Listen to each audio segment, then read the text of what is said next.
Another one.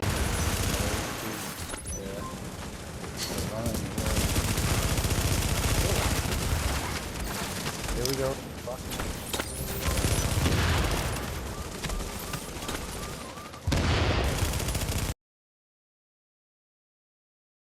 Another one.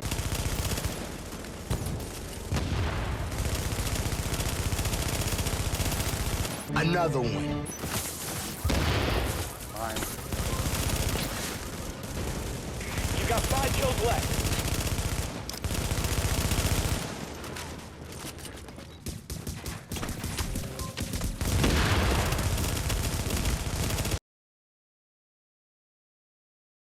Another one.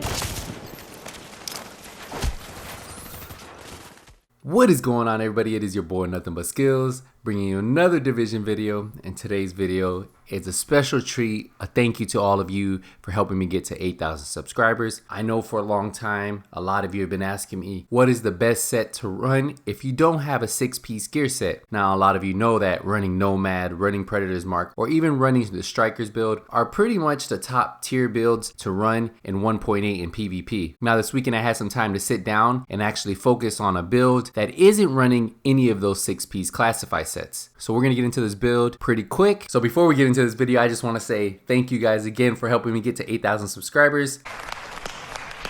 If you love Nothing But Skills' channel, hashtag Team Skills down below. And then also, if you have any questions, use the comment section. If you guys enjoy this video, hit that thumbs up. So let's get into the build. So the first thing you're gonna notice, I'm running 2 Predator Marks, 2 Banshee, 1 Final Measure, and a Ninja Bike backpack. My firearms is at 6,267, my stamina is at 6,756, and my electronics is at 2,961. So what we're gonna do is we're gonna get into this build. I'll break it down by each gear piece, so that way you can see how I have everything rolled to get these stats and what my critical hit chance and critical hit damages are. So let's get into the gear pieces. For the chest piece, I'm running a Final Measure vest. It's rolled stamina. It has exotic damage resilience and health. Now, exotic damage resilience and health should be the major attribute rolls you have on every single one of your 1.8 PvP gear pieces. The fact is, you need some exotic damage resilience to combat that Predator's bleed, and you should always have health rolled on your chest piece. Now, with the Ninja Bike backpack, I'm able to unlock the set 2 bonus of this Final Measure vest, 25% exotic damage resilience. Now, you add that with the 10% exotic damage resilience I already have on my gear set, and that's gonna put me around 35%. I personally believe that 20% and above is what you need to have to fight Predator's Mark bleed. So just having that extra 15% exotic damage resilience that I usually don't run with helps me out a lot when I'm fighting Predator's Mark. I really recommend you running this chest piece instead of running the Barrett's Bulletproof vest. For their mods, I'm running firearm mods with critical hit chance. So for the mask, it's a Banshee Shadow mask. It's rolled stamina. It has critical hit chance, damage to elites. Now, usually on my other gear sets, I'm gonna run exotic damage resilience here on the major attribute on the mask. Now, since I have 35% already stacked on this build, the major attribute of 4% critical hit chance is a lot better to run than adding that extra exotic damage resilience. Now, since I'm running 2-piece Banshee and a Ninja Bike Messenger bag, I unlocked the set 3 bonus. Now, set 2 bonus doesn't really matter for this gear set. Set 3 bonus is going to give me 10% damage to targets out of cover. So that's why this build hits really hard. The mods I'm running on this are firearm mods with critical hit chance. Now, for the knee pads, they're the Predator Mark knee pads. They're rolled stamina. They have critical hit damage. Mine attribute is shock resistance, burn resistance, and damage to elites. Now, since this is a PvP build, you can remove the damage to elites. On my knee pads, I always recommend running critical hit damage if you want to try to max out your critical hit damage on your builds. I know some people say roll health on here, but for me personally, you'll see on all my builds, I roll critical hit damage on my knee pads and my backpack. Now, since I am running 2-piece Predator's Mark with the Ninja Bike Messenger bag, I'm able to unlock set bonus 2, 10% reload speed, and set bonus 3, 8% assault rifle damage and 8% SMG damage. For the mods, I'm running firearm mods with 1% critical hit chance and performance mods with first aid self-heal. Now, for the backpack, I'm running the Ninja Bike Messenger bag.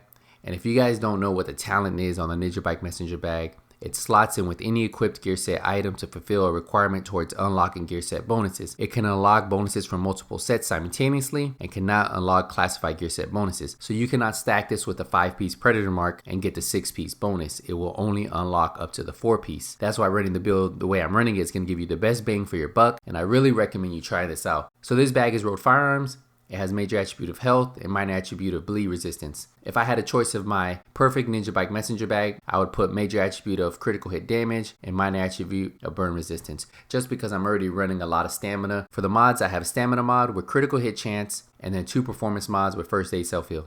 For the gloves, the road firearms, major attribute is critical hit damage, SMG damage, and critical hit chance. Now, one thing you need to take away from this build is stacking as much critical hit chance and critical hit damage is key if you're going to PvP with this build. For the holster, the major attribute is critical hit chance, and that is the best in slot for this gear piece. So now that we talked about the gear set, let's get into the weapons. I'm running the house. It's 23% critical hit chance. Base damage is 21.7k. The talents are deadly. Critical hit damage is increased by 15%. Responsive damage is increased by 10% when closer than 10 meters to the target.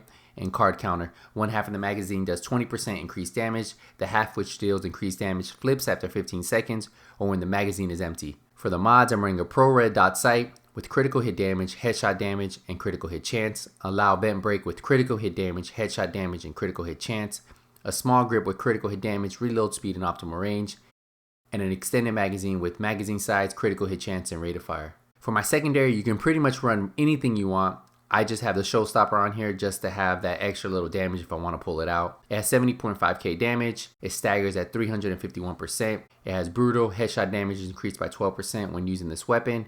Responsive damage is increased by 10% when closer than 10 meters to the target. Showstopper, your accuracy with this weapon is increased the fewer shells you have left in the magazine. It has a reflex sight with critical hit chance, critical hit damage, and headshot damage. And a small grip with critical hit damage, accuracy, and stability. So let's get into the skills. So the first skill I really recommend you running is the booster shot. I'm going to recommend you running this over overdose since your overdose really isn't going to heal you for that much. Now, if you're not used to running a booster shot, you can run an overdose. Your booster shot's only going to be 48,000. It's going to come back every 51 seconds. You're going to get that burst damage and that defense. So if you're looking for something to put out a lot of damage and initially be able to drop somebody, booster shot is the way to go. If you're not used to using a booster shot, you need to use it before you get into combat. So as soon as you see somebody, you pop it, then you start firing. I understand if that's a little bit harder for some of you guys to do because you're not used to PvP. Well, run overdose. It's going to give you 81,000 self-heal, and the cooldown time is 56 seconds on that one. So only 5 seconds more. Now, what's really going to heal you is your immune box. When you drop this down, you explode it. That's going to give you a bigger heal than your overdose and your booster shot, which is crazy, but it's great to have. If you get on bleed, if you start to burn, you can drop this down, explode it, and you'll be good to go. This comes back every 36 seconds, and if you use the talents triage, heal an ally with a skill to reduce skill cooldowns by 15%, and strike back reach low health to reduce active skill cooldowns by 20%. Those skill cooldowns are going to be a lot less. So that's why I recommend if you're going to PvP with this build, these are the 4 talents you need to use. The other 2 talents are to help your team out. Combat medic, use medkits near allies to heal group members and proxies within 20 meters by 40%. You need to run this if you're running in a 4-man team. That can be the difference between your team getting melted and your team having really nice survivability. A lot of times, if I'm going down, I tell my guy to pop a medkit, he'll get me up, and then I have the medkit to help him out next time. Also, I recommend running critical save. When you do pop that medkit at low health, you're going to increase your damage resistance by 20% for 10 seconds. So now that we talked about the gear, the weapons, and the skills, let's get into the stats. My critical hit chance is 50%. My critical hit damage is 120%, and my headshot damage is 62%. My max health is 341,000, and my armor mitigation is almost maxed out at 33%. My exotic damage resilience is 36%, and I personally like running above 20% on all my gear pieces just because of that Predator's Mark bleed. And now that I'm running 36% exotic damage resilience, I feel like this build combats Predator's Mark really well. My bleed resistance is 14%. Now this doesn't work towards Predator's Mark, but it does work when you get hit with a grenade and you start to bleed. It helps it go away that much faster. My burn resistance is 33%, which is great for flame turrets.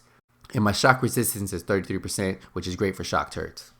Now, one thing I want you guys to make note of is you don't need to have any of these classified pieces. It can be regular pieces. So if you just have the regular Banshee pieces, the regular Predator Mark pieces, and the regular Final Measure pieces, this is how your stats are going to look. The video you see right now, I took it when I was in Skirmish, and you can see how my stats are fully optimized and they're maxed out at a certain level. Also, my critical hit chance, my critical hit damage, and my headshot damage is maxed out. That's why I tell you guys, this is the best PvP build that you can run if you don't have a 6-piece. A lot of you guys were asking me to create you a build that you could use in PvP that wasn't 6-piece classified. So if you follow this build the way I put it out, you're gonna see how much damage you're putting out, and it works really well. I actually have a lot of fun running this build, and I wouldn't recommend it to you guys if I didn't think it was a good build to put out. I personally love running Nomads, Predator's Mark, Striker, because I think those builds are really good, but this build has a lot of burst damage and it hits really hard and has some kind of survivability. So if you guys want to try it out, let me know what you guys think in the comment section. I just want to thank you guys again for all the support you've been showing me. If you guys enjoy this video,